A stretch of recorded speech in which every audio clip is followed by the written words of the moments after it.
আসসালামু আলাইকুম। ওয়ালাইকুম আসসালাম। কেমন আছো তুমি? আলহামদুলিল্লাহ, আমি ভালো আছি। তুমি কেমন আছো? আলহামদুলিল্লাহ, আমিও ভালো আছি। আচ্ছা, জীবনে সফল হতে চাইলে কি করতে হবে? তোমার জানা থাকলে আমাকে একটু বলবে? জি, অবশ্যই বলবো। তাহলে বলো। তুমি কি জানো আমরা কেন সফল হতে পারি না? না, আমার জানা নেই। তবে সকল মানুষই তো সফল হতে চায়, কিন্তু কেন জানি সফল হতে পারে না। তুমি ঠিক বলেছো, সকল মানুষই সফল হতে চায় কিন্তু সফল হতে পারে না। তার পিছনে একটা কারণ আছে। কি কারণ? আমাদের জীবনের সফলতার সবথেকে বড় কারণ হয়ে দাঁড়ায় আমাদের চিন্তা ভাবনা। কিন্তু সকলেই তো চিন্তা ভাবনা করে জীবনে সফল হওয়ার।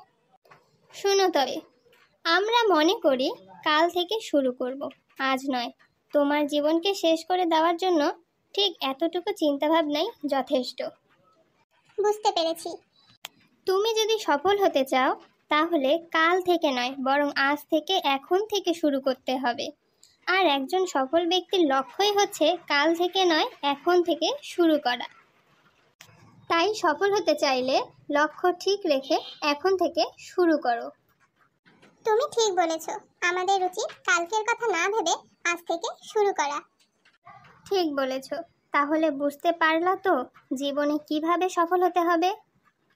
জি, বুঝেছি। ভালো থাকবেন সবাই। আল্লাহ হাফেজ।